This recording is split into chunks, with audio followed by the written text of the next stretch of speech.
Welcome to another free first hour episode of the Higher Side Chats. I know we want to get into the action, but I have to ask that you help me armor us up a bit for the bumpy road ahead. Because I bring you the first hour of this show without unrelated ad nonsense as a proof of concept. And if you value it, then come over to THC Plus for the $8 a month and hear the full 2-hour interviews as they were designed to be and as you would enjoy them most. Go to thehighersidechats.com or just click the link in the show notes to get started, and within a minute you'll be plugging in your new Plus Show RSS feed into a hopefully decentralized podcasting 2.0 supported app. Feed the things you want to grow and starve the things that gotta go, and we will reach the promised land. Think about that and enjoy the show.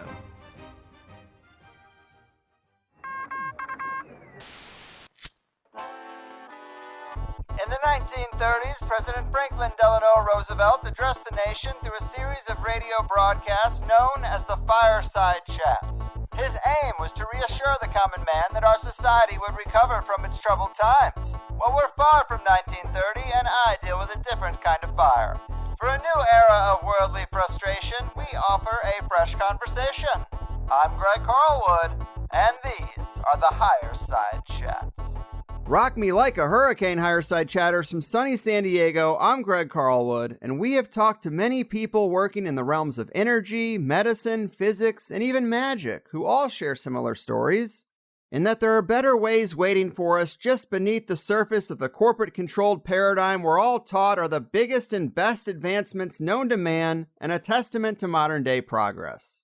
But when you learn about the outer edges of these fields and the people who dared to dig outside of the designated areas, you find that the technologies and systems the world is presented with as cutting-edge progress are really just mechanisms of finely tuned profit, coupled with the denial that anything else exists. So whether it's cancer-curing tea, cannabis oil, Rife devices, exotic principles of electricity, torsion physics, alchemy, ether, zero-point energy, flying saucers, remote viewing, sigils, or the pentagram, how can you not be curious about how well these things really work? Well, wouldn't you know it, today we're talking to a guest who knows about all these things and more. His name is Dan Winter, and his background spans a broad spectrum of disciplines, but he's probably best known for advancing the science of fractality. He graduated with honors at the University of Detroit, then he pursued graduate studies in psychophysiology and the origins of languages. He's worked as a systems analyst with IBM, as well as an industrial metallurgist and crystallographer. Dan also studied at the Gurdjieff School of Sacred Gymnastics in Florence with Buckminster Fuller, and at Feinhorn. Dan draws on many sources, including science, mythology, popular culture, and even channeled information, looking for ideas about the deep connectedness of all things and how the profound nature of our oneness can be approached from architecture or art, math or biology, electronics or myth. You can find most of his diverse work spiraling out of his main hub at fractalfield.com, and we should all prepare to have our minds thoroughly blown. A Dan of many trades, a connector of dots as well as hearts, and the professor of plasma vortexes, Dan Winter, welcome to the Higher Side. Wow, and I thought I talked fast. You're doing great. I try, man. Got to get them set up. And this is complex stuff, but it is certainly a pleasure. It took me a long time to wrap my head even halfway around your work, but I kept coming back to it because I've had many listeners request that I get you on here, and today is the day. And I think the crux of what you're about for listeners' context is that the universe is fractal, everything is energy, and so many of life's mysteries become clear when you understand what a plasma vortex is and how it becomes centripetal through phase conjugation. And to clarify that, think of a tornado and the eye of the storm. Think of how that visual relates to the feeling that facilitates astral travel, or even look at a pentagram and you can see how many different seemingly unrelated things are trying to reference or harness this vortex shape, and it's kind of the key to everything, it seems. Is that a decent elevator pitch? How would you amend that? Wow, you're doing such a good job. I think I'm going to retire. No, actually, it's really true. I became quite frustrated as an electrical engineer and systems analyst. It appeared that today's science really does not know why anything is centripetal, and therefore does not know why anything is self-organizing or It's called negentropic, which is to say, why does anything emerge from chaos in principle? And so I really was researching that, and I discovered it's true that fractality is the answer, but it is very specific what I discovered. I discovered if you take the wavelength, which is the musical key signature of the universe, named Planck length and time, it's 1.61 times 10 to the minus 33 centimeters, and every wave that physics has ever measured fits evenly into that, so it's a musical key of all of physics. And then you simply multiply repeatedly by golden ratio, and you get things like I discovered, the radii of hydrogen. And so now if you look at a top-down view of spiraling pentagrams, that's literally the physics of how hydrogen is assembled. And that stellation by golden mean ratio is by definition the perfection of self-similarity, which is the principle of what fractality is. And further, that now suddenly answered the question of how hydrogen is making gravity, which contains this clue, why does any object fall to the ground? So by discovering that this golden spiral is the structure of hydrogen and the universe and everything living and DNA and every living protein, we also discovered why certain items are centripetal and thereby implosive and self-organizing. And we've implemented that in 3 or 4 major technologies already. It's pretty exciting. Yes, this is really fascinating stuff. That's a great summary. And I've heard you say that if you truly understand what a plasma vortex is, then you can understand how shamans steer tornadoes. And that is a fascinating subject. What can you say about that? Well, the point is to understand how that plasma vortex becomes centripetal. So first, we need to say what plasma is. Plasma is essentially a cloud of charge, which is what the universal ether, being a compressible superfluid, is made of. So everything that's alive is essentially made of a cloud of charge that's formed a tornado. It's actually true. But inherent to what we need to talk about here is for people to understand how these vortex got centripetal in the first place, began to implode. And then we can talk about how mind is the centripetal force, literally the physics of consciousness. So step 1 would be to talk about exactly why it is that golden ratio perfected fractality causes the centripetal force named gravity and consciousness. So if you look at the way the waves are converging, golden ratio is the only ratio that allows waves to add and multiply recursively, constructively. And that's the definition of self-similarity and fractality and perfect embedding and the physics behind what science calls entanglement. But now that we see that we're using that perfected adding and multiplying of wavelengths recursively, which only golden ratio allows, perfected heterodyning, it's called, which means wave length and wave velocity are adding and multiplying recursively, perfected heterodyning. So as the wave is approaching on that, visualize a nest of pentacles, the 10 spirals of the golden mean. There's lots of graphics at fractalfield.com. So when the waves cross at each of those nodes, they add and multiply recursively and constructively, not just wavelength, but what's called wave phase velocity. And that's the fun part, because suddenly now the velocities of the wave front are adding and multiplying constructively as they approach center.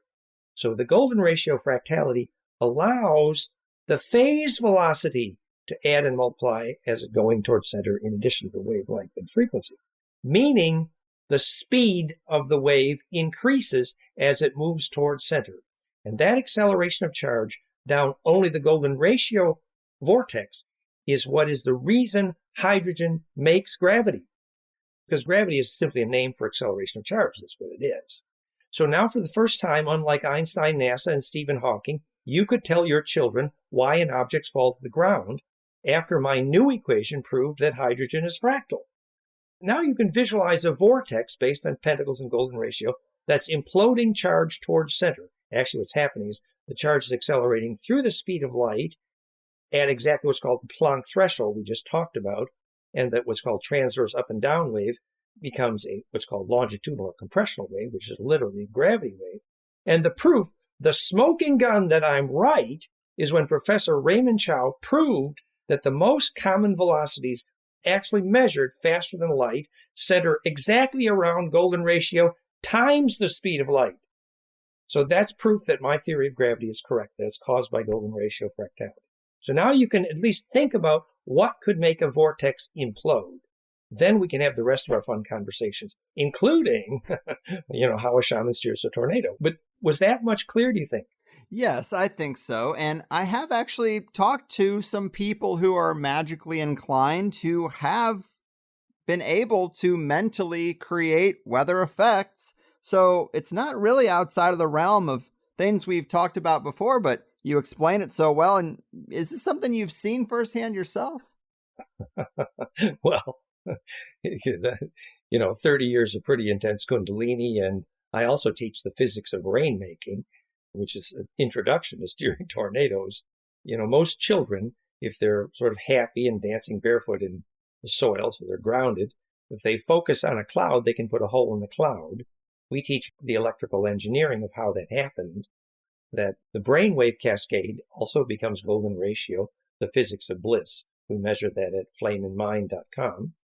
And so their body becomes centripetal electrically. So when you focus in a cloud, you're actually creating what's called implosive or centripetal capacitance, a little seed of imploding charge that causes the water vapor to converge, which is the physics of crystallization or Christos, which is how a droplet forms, teaching water vapor to touch. Another example is this well-known by measurement, Bill Tiller, that focused human attention causes electric fields to compress. That's measured and proven. I'm the first one to explain how and why focused consciousness causes electrical compression. We now know exactly why, because consciousness is a centripetal plasma vortex. Another example of that is the many children, of course, who are able to see without their eyes, very well-known phenomena. But we teach children to see without their eyes, flameinmind.com/outer vision. And basically, it's simple. They make a cascade in their brainwaves, which is measurable and teachable. They go into relaxed trance bliss. And then they all report they see a small vortex tunnel open up inside their head, literally a tube, and they look through it like an eyeball, and they can see perfectly blindfolded and do everything. The interesting physics here is that also explains why so many shaman and near-death experiences can take their vision outside their head, because vision is a plasma vortex that's pulled together and focused enough to form literally an eyeball called phase conjugate perception at the center. So all of that is about plasma tornadoes. Yes, and when talking about these things with many different guests, it just seems like everybody kind of has their own terminology, but are oftentimes speaking about similar things like Indra's net, or just this lattice work of energy that connects all things. Some people say ether, more people are saying plasma, but do you consider some of these terms interchangeable? I know you want to stick to your terminology, but are other people out there trying to talk about the same thing? It's just not really in our culture, so it's really hard to nail down? Excellent question. Many metaphors like Indra's net are actually beautiful and useful. However, if we use strictly measurable electrical engineering terms, then we can understand better how the collective unconscious works, how you make phone calls to ancestors. We've measured the fractality of the air, where ancestor phone calls are possible. We've determined from Kozyrev the place where the Kozyrev mirror enables military quality telepathy. You know exactly how to measure the place you have to put it. Specifically, the correct electrical engineering term is longitudinal interferometry. Essentially, remember that vortex that came to focus where the pine cones kiss noses, precisely at the Planck distance, that launches a longitudinal compressional wave, incorrectly called scalar. And those waves can go through about anything, but the only way their inertia bounces back into transverse, where we can see them and measure them, are at the compression nodes of a fractal array. Primary example would be the dodecaecosa Earth grid. At those nodal grid points, it's been measured that nuclear critical mass is reduced. We know exactly why. And that only essentially at those points, their relatives, is telepathy possible, etc. So even the best place for Labyrinth, Cathedral, and Healing Plasma Therify.net. So what's called sacred space, those compression nodes are a place where the transverse and longitudinal inertia couple. That's called embedding. So that is the array. For example, if you, as Korotkov did, follow the Kogi to where they make phone calls to ancestors and measure the fractality of the air. We measure it in 3 different ways. You can see that at goldenmean.info/architecture. The point being that once you've identified as an electrical engineer what had been called sacred space, which is simply non-destructive compression, fractality in air, a longitudinal node, then you can identify precisely the place where cathedral, labyrinth, stone circle, ancestor phone calls, and birth and death are successful. Indra's net. Yes, you're touching on so many things that I want to get deeper into. But a primary thing I've heard you talk about that I think is really fascinating is John Dee and Edward Kelly, because we know about the Enochian channelings, but not really much else. And I've heard you talk about their work in alchemy, the connection to Shakespeare, and that they actually steered one of these very tornado-like storms to wipe out the Spanish Armada. These are the kinds of things I would love to know more about. It seems like many, many things are possible when you really harness this energy and have a real understanding of its multiple applications. Well, good question. And that is an area that we've done a lot of work.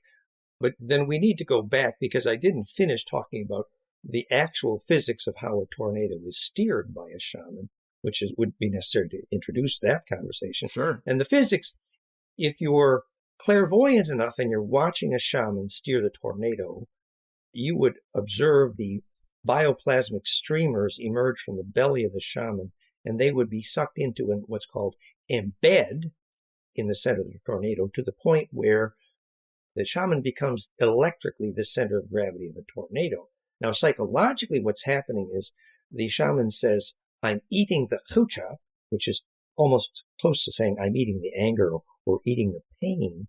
And by feeling the pain of the tornado, for example, the tornado passes over metal buildings. That's called pain because those are places where charge cannot implode. And so the tornado goes out of its way to destroy metal trailer park, where a tornado will never hurt a sacred stone circle because that feels like part of its body. So anyway, the tornado then falls in love with the shaman and chooses to follow it around. That's a psychological description. But the hydrodynamic or electrical engineering description is the center of the shaman's attention has literally become the center of low pressure, and therefore the steerage of that tornado.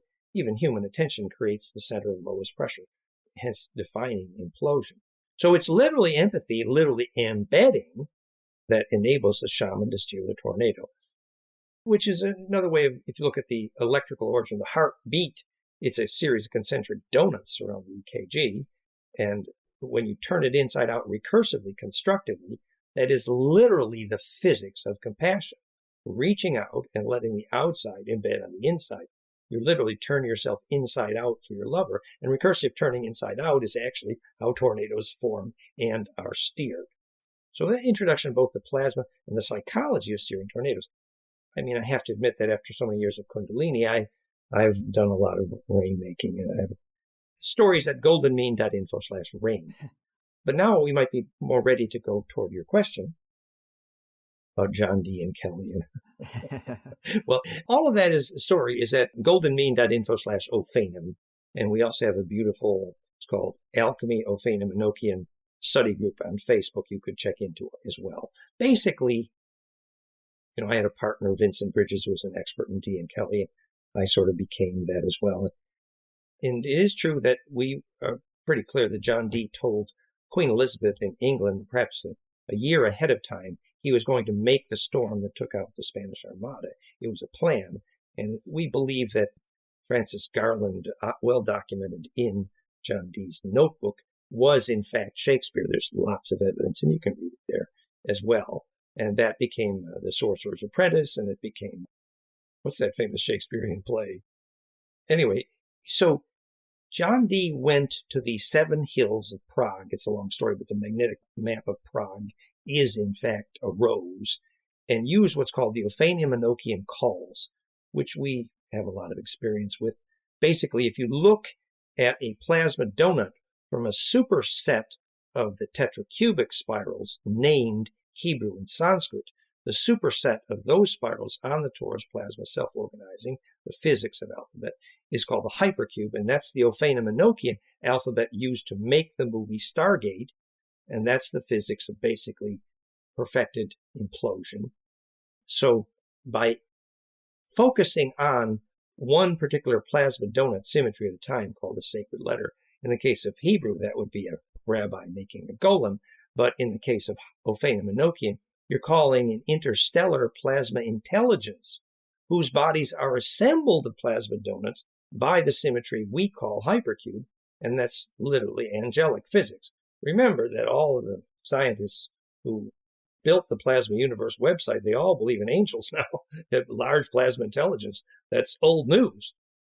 But large plasma intelligences are the solution to places on Earth whose tornadoes need steering.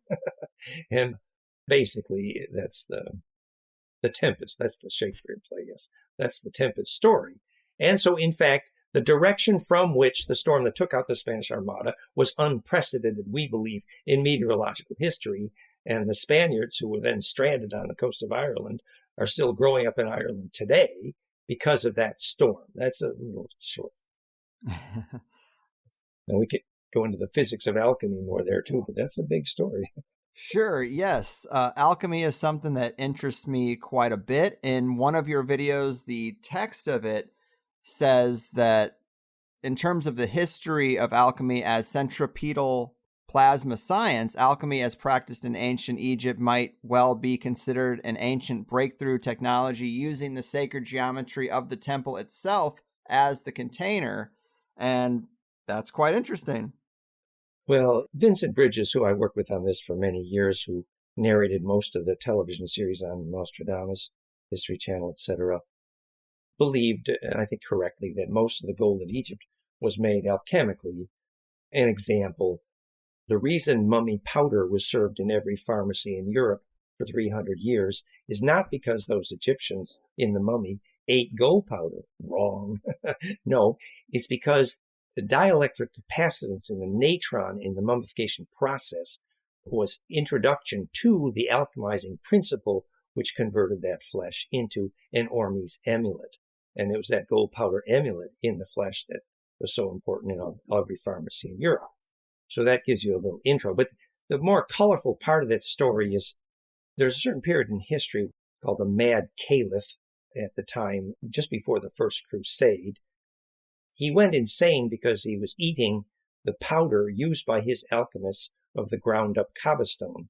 And we know the physics. It's in that particular glass meteorite, the vaporized gold foam sandwich forms a nano implosive that makes it extremely high dielectric. And so that red powder, later called projective powder or the philosopher's stone. So when Peter the Hermit, the mad Peter the Hermit, was the salesman who sold the First Crusade to the bankers of Europe. And when he saw that the Muslims had achieved the first real alchemy, that's when he went back and sold the First Crusade. It's been too long of a story, and Vincent, in his incarnation there, got stuck in that crusade. But let's say that red powder, in Vincent's other lifetimes as both Flamel and Kelly, he made the purest gold that had ever been made as measured by the British Royal Society, actually, in that day. Those transmutations are extremely well documented in history. It's not fantasy. It has to do with the catalyzing of the non-destructive isotope collapse between electron shells by a properly distributed superdielectric in the red-hot mercury, which you remember is only one electron difference. The nucleus is the same as gold. So basically it's LENR, the low energy reaction. It's a catalyzed non-destructive charge collapse. And that is a good introduction to what alchem means in place of the blackness, blue-black blood, original name for Egypt, because it is about the physics of implosion. And it's true that some of that powder, if it's done correctly, you kind of live forever. That's why the Mad Caliph was eating it in the first place, although obviously he didn't do it right. So a little introduction to that story. I like it. I think we really are going to just be getting little introductions to so many different things because every different subject you get into is so deep. I wanted to talk about these plasma beams, but before we do that, maybe we should talk about language because this is a big part of your work. You break down the characters of alphabets like ancient Hebrew, Sanskrit, and even Enochian. Yes, I do. Yes. And you show that these letters or characters are pieces of the higher dimensional superstructure that is the universe. As I pulled from one of your previous interviews, another way to say it is that you view Enochian as a nested system of multidimensional geometries, a bioenergetic machine provided to humans from the outside to help jumpstart our own evolution. Pretty fascinating stuff. When you have the visuals, which we don't have here, it is kind of clear how you could see the logic of a higher dimensional being giving us two-dimensional pieces of a 3 or 4 or 5-dimensional superstructure, and they just look like these little squiggles from our perspective. I don't know if I'm doing a very good job explaining this, but maybe you could do better. I like the way you bring color to the conversation. It's wonderful.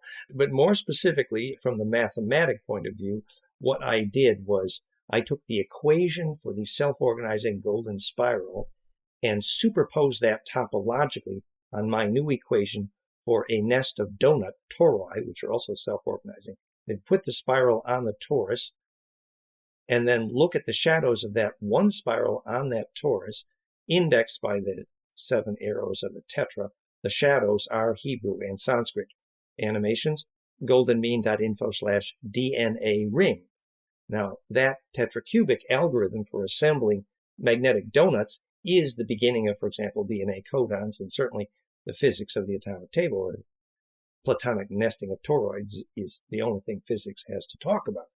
But the superset of that was that if you take the tetracubic symmetry and embed it in a rotating cube embedded in a dodecaecosa, the superset of those same vortex on the same toroi. Remember, there's only one spiral on one donut, and the shadows are, from many one, e pluribus unum, was the entire alphabet. So that was the index.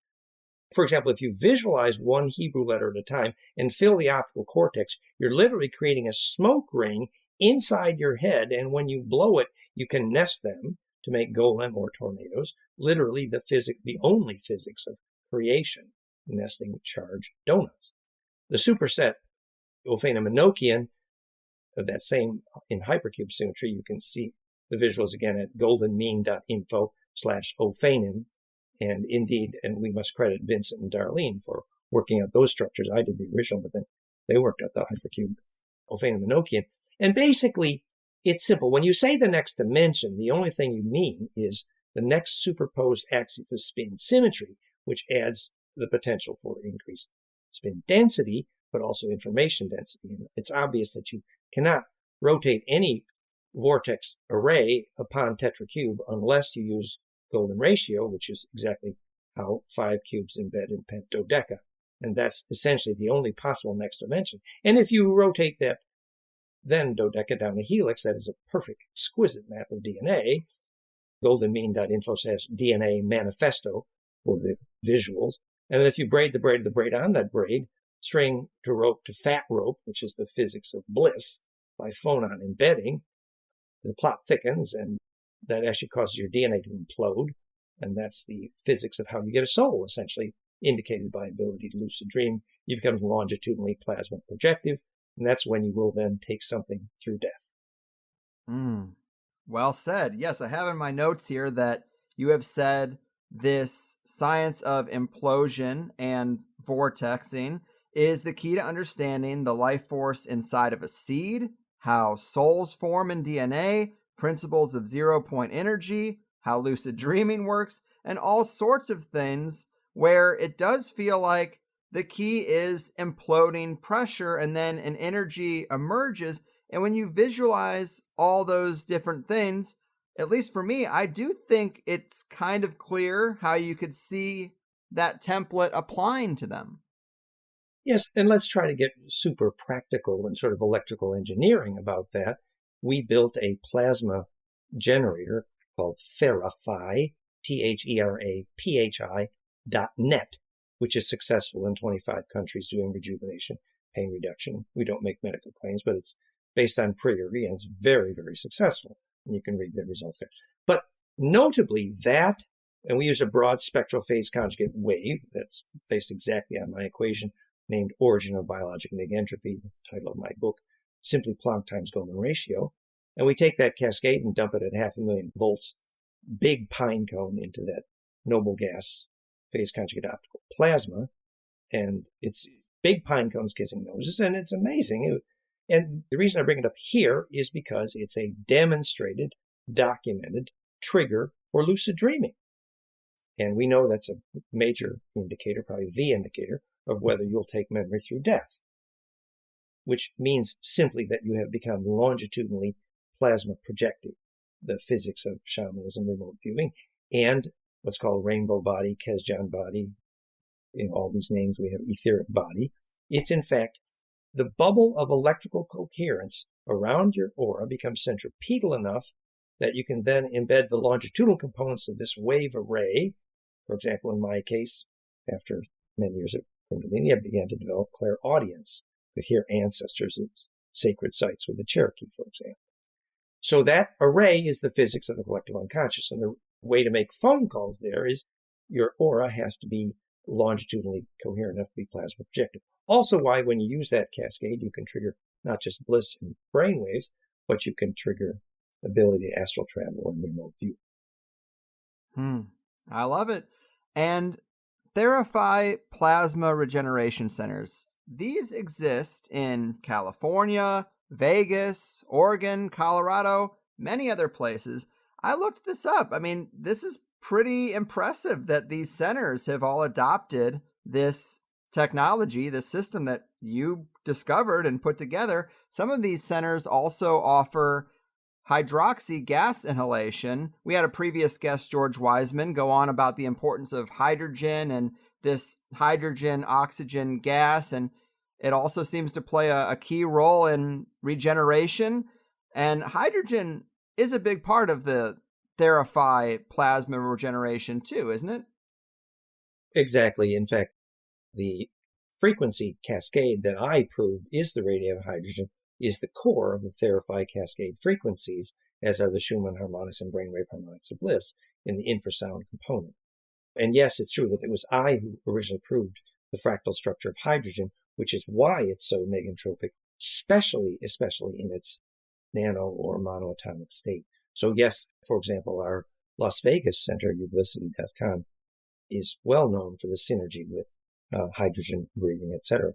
And it's true that also hydrogen, extra hydrogen in water is the key to healing, and we have a technology for that, theimploder.com, which uses implosion vortex. But yes, Theraphi.net is, I don't know, there's 20 or 30 or 40 centers in the USA and then that many more in other countries around the world.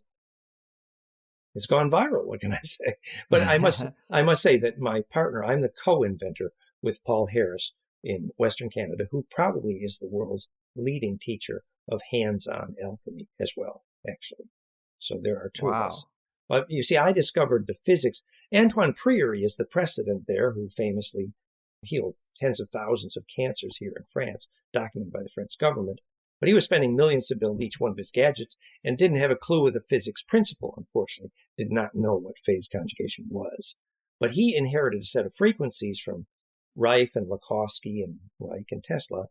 And it turns out that in that process, they tripped very closely the cascade predicted by my equation. So when I discovered that my equation predicted more accurately the frequencies Antoine Priory was using in France, then we were able to perfect it.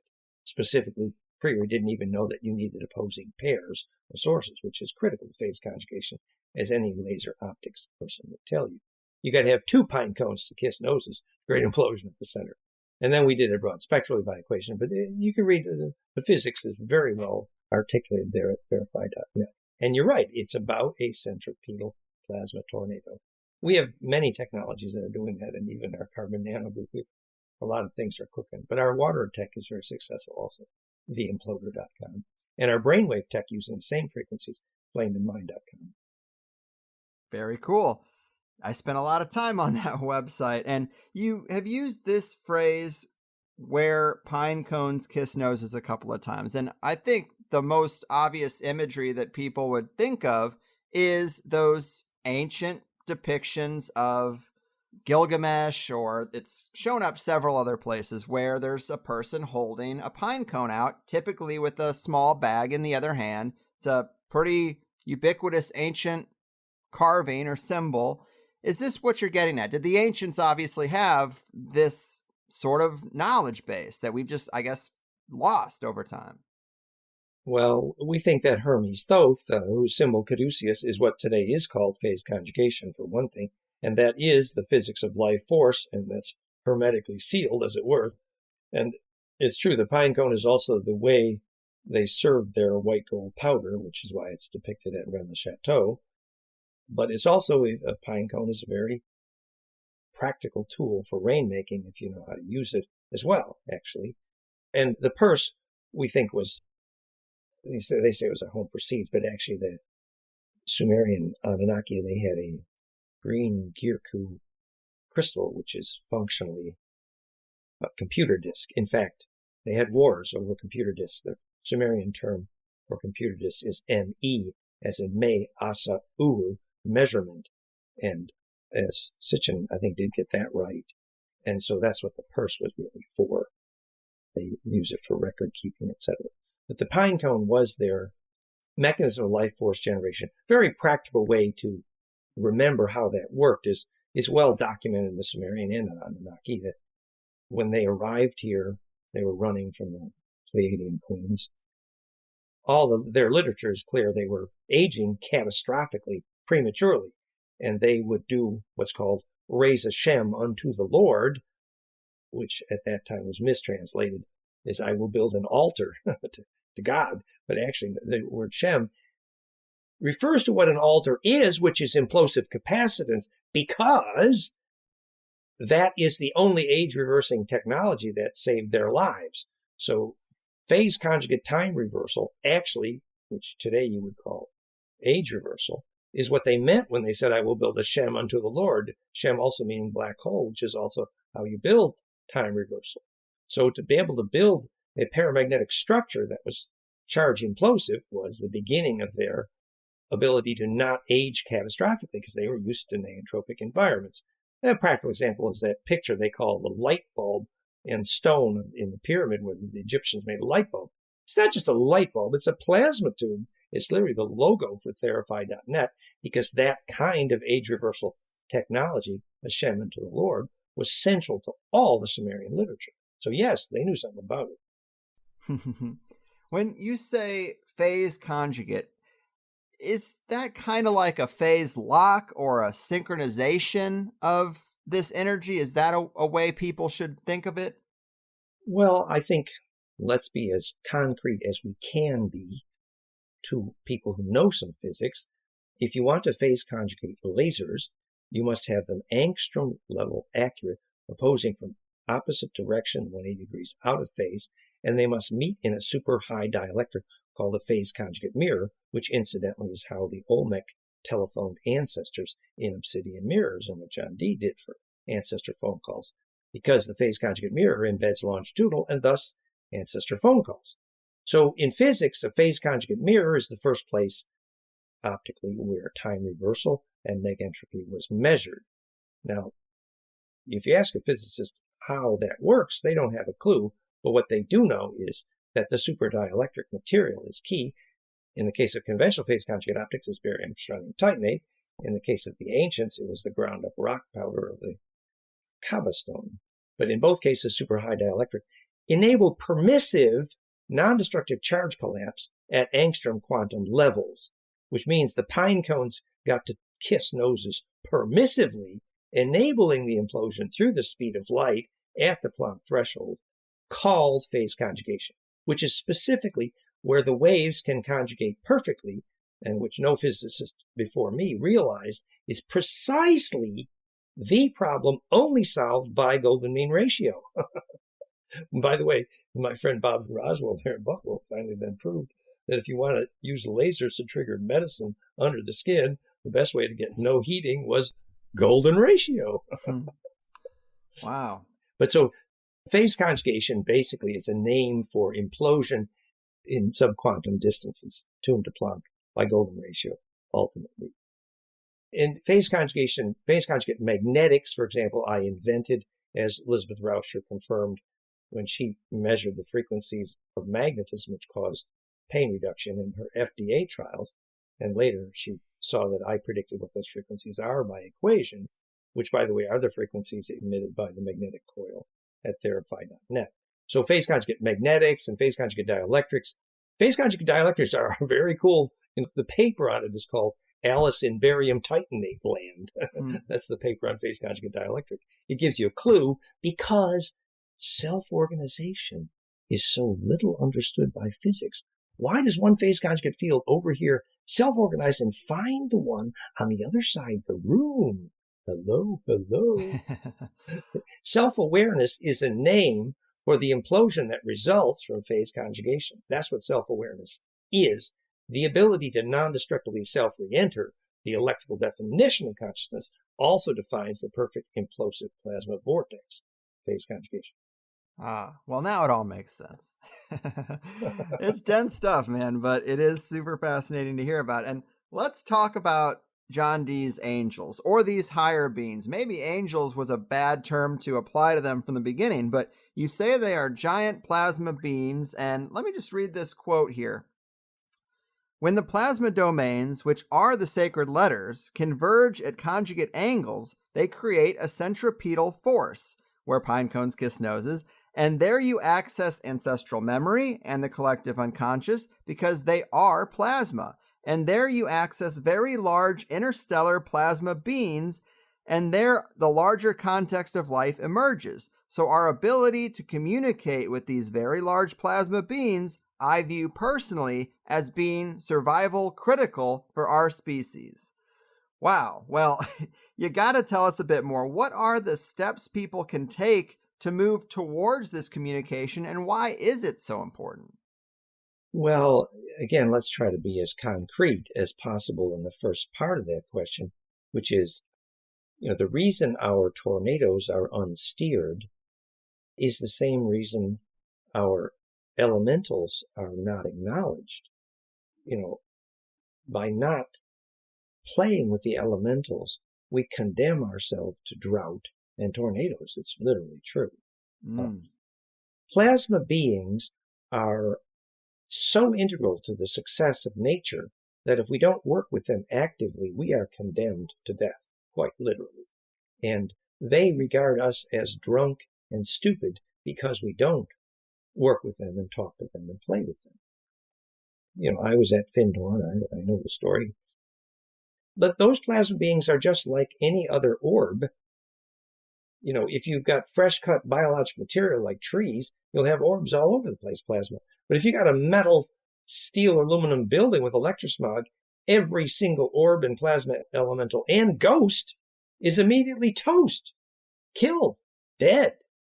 So our urban areas are automatically instant death to every plasma living elemental being because it is non-permissive to charge distribution. So charge distribution efficiency describes not just consciousness, but only the place where self-organized living plasma can form. The same reason why Therapy.net works if you get a room full of natural material, but doesn't work if you get a room full of metal and electrosmog. The same reason why negative ion wind, hospital proven to be profoundly healing, is immediately dead if you fill the room with synthetics and electrosmog and metal. So that's an introduction to talking to living plasma and living plasma beings locally. We have pictures, goldenmean.info/geobiology. And it's urgent that we teach our children to work with the elemental forces if our species is to survive. That is absolutely clear.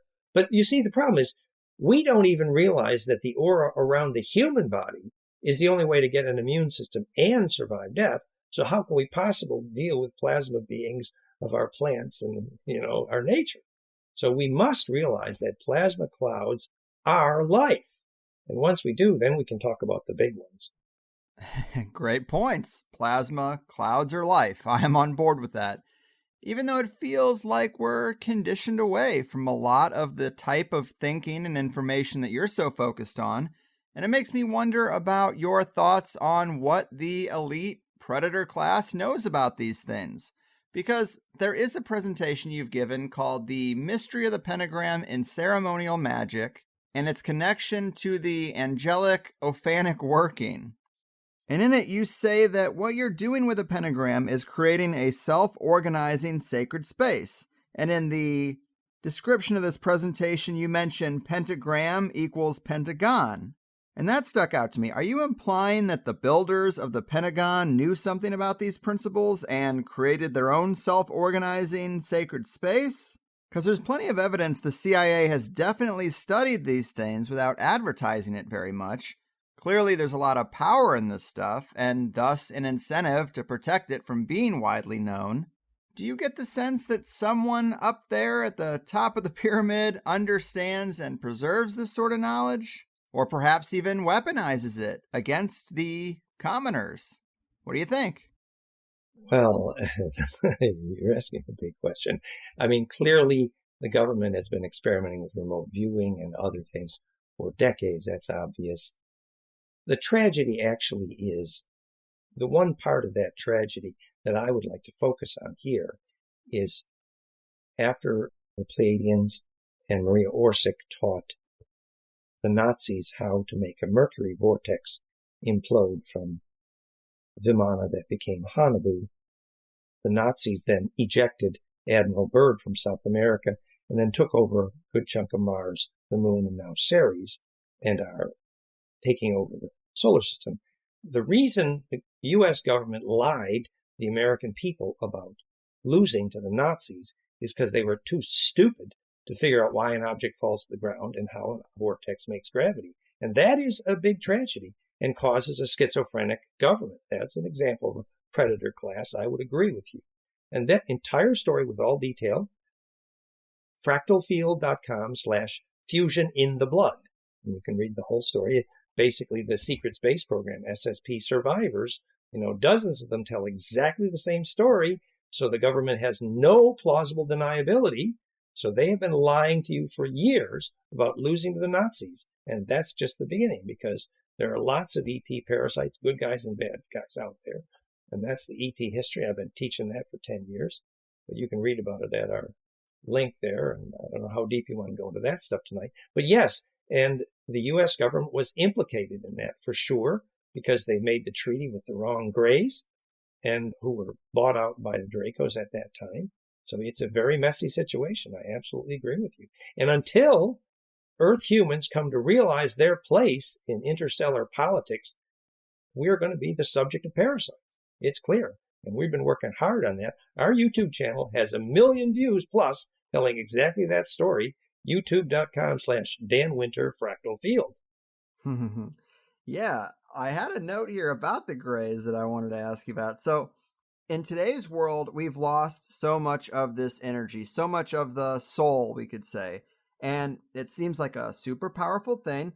We haven't even talked too much about astral travel or portals, but this energy is a big part of it. And I've heard you say it's this essence that the Greys had been extracting from people during these abduction experiences, which makes a lot more sense to me now, because you would hear things about, oh, they're after our souls. And, I guess we think of that in a certain spiritual context, but if you think of it more as like prana energy or our aura, or that this energy actually has like really powerful multidisciplinary applications, that's what they were after. I mean, I don't know. I like that framing of it, but talk to us a little bit more about the abduction experience and what the Greys seem to be trying to get out of us. Remember, the Greys, first of all, they don't like to be called that. The Khmer, originally from reticulum and many, but they lost what we would call a soul thousands of years ago, again, at the hands of the Draco, really. And even the abductions they did here were mostly paid for by groups like the Draco, so you wouldn't blame them so directly, but more indirectly. And there's actually some very useful groups of Greys as well. But the bigger story, and that's the important story, is why all these ETs are here stealing from the DNA library of humans. And that's the physics that's of interest. And I often use the story of the Pleiadian Tegaten, who are female-dominated, Gosha and Cosmic Agency YouTube channel. They're hyper-controlling, female-dominated, 80% women. They use parthenogenesis for everything. And their gene pool is dying, as the Andromedans pronounced, because losing what we would call a soul, which now we know exactly what that is. That's the ability of DNA to implode. And actually, the Dracos have a similar problem. They admit they've lost long-term memory. So of the many, and there are dozens and dozens, if not hundreds of ET cultures preying on Earth. Some of them are trying to help. Galactic Federation, led by the Andromedans, they're trying to keep the parasites out. But it's a very complicated situation. But the basics of the situation is the most valuable thing here is the DNA library. And the valuable thing about the DNA library is what you would call getting a soul back into DNA, what I call Humpty Dumpty's egg. A very practical example is who can make a kid who can lucid dream? That's the issue. Because, when the Draco Charlie ran Montauk, they had to swipe the kids. They abducted the kids who could lucid dream. When they abducted the kids for SSP, Secret Space Program, it's the kids who could lucid dream. It's kids who had coherent longitudinal something in their aura, what you would call a soul, which makes them psychokinetic. That is the magic recipe, and that's Humpty Dumpty's egg. That's the physics of the Holy Grail, which we're just teaching about now, that fractality. And that's what everybody's here to steal, or borrow. And unfortunately, that's exactly what we're losing as a species as we jump into AI and vaccinations and all the things that cost your kids their soul. So until we know what a soul is, in electrical engineering and genetic engineering terms, we're going to be condemned to the board, unfortunately. So we must, as a species, learn the difference between AI and having a soul, or we're toast. We're condemned to the Elon Musk worldview, which is, you need an implant, and you need a Borg, and you need a machine. Wouldn't it be wonderful if everybody was a machine? Right. So the physics is, as I say, the definition of culture is if you can teach your child how to have a bliss experience, and the Aboriginals would agree, and now the Italians agree, because that's when you begin to form, actually, this coherent charge bubble called soul. And once you can answer that question, then you can make a decision about what technology you want to use and what you don't. Like Steiner said, after 7 years old, the kid's looking at the computer repeatedly. That child loses the inner muscle to make an image inside their head, to imagine specifically, because they lose the nervous capability in their brain because they can't make it centripetal, because they've always had their pictures generated from the outside. Whereas in the Steiner school, you teach the kids to draw a rose clear enough and then close your eyes and imagine the rose clear enough. And they determine when the child has succeeded because the room fills with the smell of roses. And we teach the physics of why, the flowering brain, physics of olfaction, infrared propagation. Wow. And so I can definitely start letting you go, but before we do, let's talk a bit about your inventions and the applications of your discoveries, because there are a lot. We talked about some, but definitely not all. We talked about Therify plasma regeneration centers. We talked about Flame in Mind, brainwave empowerment, bliss biofeedback.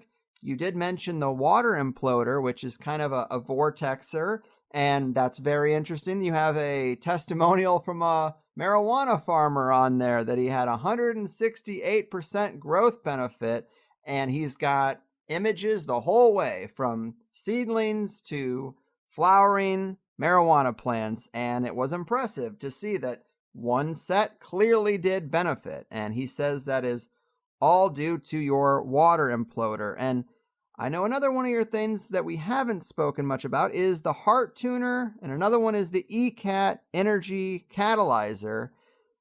Maybe you want to tell us about those things and where people can get them, and any other things I might have left out of this long list of applications and inventions that you do have. Well, thank you. Therify.net on the plasma is pretty self-explanatory. Flameinmind.com use the same frequencies for brainwave bliss entrainment and audio binaural bliss, very self-explanatory.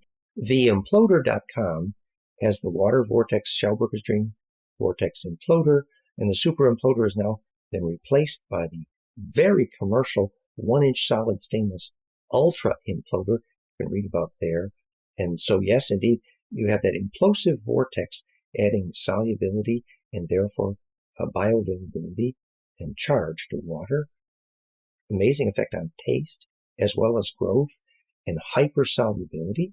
And it's also true now that the Therify plasma is being used to trigger seed germination dramatically. For example, in Nashville, David there says the flower shop across the street, the flowers have doubled their lifespan just by the presence of the Therify plasma. And it's universally reported plants respond amazingly to centripetal force of plasma. And the same marijuana growers who originally said 160% or more growth by imploder for marijuana plants now say they're getting growth effect in like over 100% increase in growth from zapping the seeds with the plasma before germination, which is what we think one of the original functions of pyramids were, or zapping seeds with the necessary centripetal force, the definition of life or death for a seed. So that, and actually our wonderful biodynamic scientist just is now using Therify for biodynamic preparations, etc., for agriculture. So yes, growth and life force in buildings and in plasma, we're doing a lot. Now, as far as the nanotechnologies, well, we have a nano-confidential carbon project, which is way beyond fullerenes, but I can't go into that too much right now, other than to say that once we learn to rotate a conjugator, it will make every other form of energy and propulsion on this planet look like the Stone Ages. Absolutely, for sure. And to rotate a conjugator, you must start with carbon nano, for example, at least 99% pure. And no one else on the planet knows how to do that, actually. But here's an example that in the USA, the 60 cycle, which is Tesla's mistake, is not conjugate to Planck, whereas in Europe, it's 50 cycle, which is exactly golden ratio times Planck. And in that environment, you can grow carbon. So there's some difference to actually what electric field allows phase conjugate negentropy to grow. So this affects the future of nanotechnology and our understanding of the difference between AI and ensoulment. In fact, I would almost like to end on that thought, that once we understand the difference between what happens in DNA and what happens in AI, we will understand what it is to have a soul, and we can decide when AI technologies are not respecting what our children need to be in order to have a soul for our futures. So we really need to get articulate. Right on, right on. Well, yes, on that note, we can definitely wrap it up. The people grumble quite loudly if we don't have a full show, but I can massage the last few minutes and hopefully they'll forgive us because we talked quite fast and packed in a lot of information. But Dan, this has been a real wild ride, and I really appreciate it. You gave us a lot of links. Of course, I will add as many of them as I can to the show notes. It's been a real pleasure. Keep doing what you do. Well, thank you. People can find me at fractalfield.com and all those links. And thank you for the amazing preparation you did to get organized to actually discuss all these things in such a disciplined manner. Thank you. And I'm sorry my voice gave out, but, that's my limitation. Yes, that's life. I send love to your audience and appreciate the work you're doing. Blessings. Thank you. Cheers to that. All right, coming from yours truly, the newly named color commentator of conspiracy culture, Dan Winter, a heavily requested guest from the Plus people. And I definitely understand why. He's kind of got that mad scientist, Eric Dollard-ish vibe going on. And he certainly knows a lot about a lot, coupled with being a bit of a character, which is right up my alley, obviously. And this show is really thrown into the mix to try to diversify the lineup from just COVID, vaccine, technocratic, transhumanist takeover topics. It's really the only game in town these days when you look at the greats and what they're focused on. And rightfully so, I get that. But it is a large and complex world out there, we can't forget. And it seems as if Dan does have a good grip on some major pieces of the big puzzle. I like his perspective and the description of angels as higher beings of plasma. I like the idea of characters of language handed down from on high being aspects of the superstructure in 2D form, consciousness itself as a plasma vortex, magical ritual and the pentagram as aspects of this plasma vortex paradigm. I'm kind of reminded of Dr. Judy Wood, who was describing the off-the-books technology that she thinks was a main factor on 9/11, and how she kept equating it to a tornado towards the end of the interview, and strange, almost transmutation-y things found in the aftermath and wreckage of material that tornadoes have passed through. I believe she said something to the effect of how we could understand the technology better if we understood tornadoes and their physics a bit better. It's been a few years, but something like that. And today's interview, of course, is circling around, no pun intended, the same type of thinking. Plus, listeners not only got a whole second hour of densely packed food for thought, but also some fun back and forth, little tug-of-war, where Dan is trying to get off the phone with me and me pushing to keep him on the line. I empathize with Dan and any guest who loses their voice before a 2-hour interview is over, but it is my job to make sure we do everything we can do to cross that finish line. And even though this has happened before, I did leave the banter in on this one because it was just too unnatural to try to cut around it and remove that. But it gives you a taste of how these things go for me sometimes. But I do appreciate Dan's dedication to weird science and understanding the structure behind the structure and how reality really works. If you enjoyed that first hour, you should know that Plus people also got to hear us get into stuff like making sense of that relationship between pain and psi, advanced hygiene for bliss, how to build up that kundalini energy, the best places to be born and to die energetically, black goo, black cubes, and super sentient AI, will, thoughts, manifestation, and magic, elementals, and an introduction to rainmaking, sacred architecture and nerfing that energy, the artificial moon and the hollow earth, building stargates and portals, and what show would be complete without a little something to be said about the sun's orgasm. I would tell you to sign up and engage in the win-win dichotomy of putting your financial fuel into something you think is valuable and also getting more for yourself. But I've said it all before. TheHigherSideChats.com, if this is the one that pushes you over. If not, I guess I'll serve up another offering for your consideration next week. It is the dance we do. But I also wanted to announce to the Plus people that the forum chat is finally finished. And you'll see a general chat tab where you can talk to whoever is there at any given time about anything.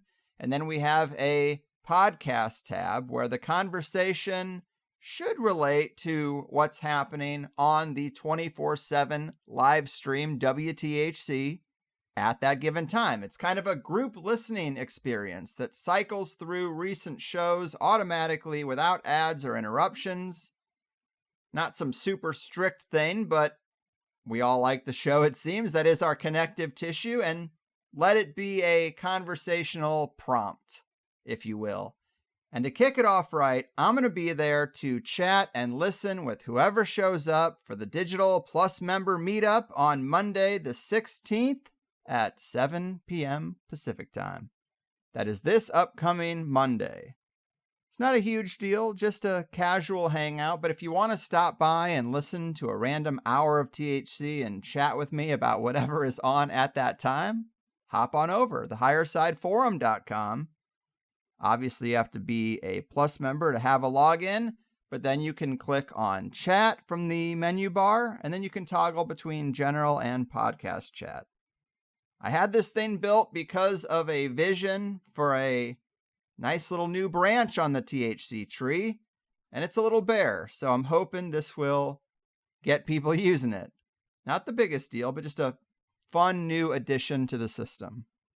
Thanks to the Plus members, I can build out new things that come to mind, and I'm happy to do so. In fact, by the end of the year, you will see that we have a lot of cool new stuff coming. But other than that, I'm just trying to stay caught up and get ahead because I'm going to have a pretty interesting fall. But I'd say we got 2 good shows for August done already with a pretty killer lineup that I'm excited for. But what host doesn't say that? Either way, you be the judge and time will tell. Thanks for listening. Check out Dan's website and list of product offerings. Lots of interesting applications to his strange and suppressed science. His website is a bit overloaded, but he did drop a ton of links in the interview to follow up on for any aspects of his work that intrigue you most. But that's it for me. Thanks for tuning in as always. I've done my part. Your move, keepers of the centripetal secrets, plasma beings from subspace, and weaponizers of reality itself. You're fucking... Maybe you'll see, goddamn, this plan. No fan spraying on me. Cronies, don't you know they control the weather with all the chemicals that they spray? Oh no, it gone, bye bye. Who I think I sink and I die. Don't you know they control the weather with all the chemicals that they spray? The earth unravels and we're sedated. It's falling to the floor, falling to the floor. It blocks the sun.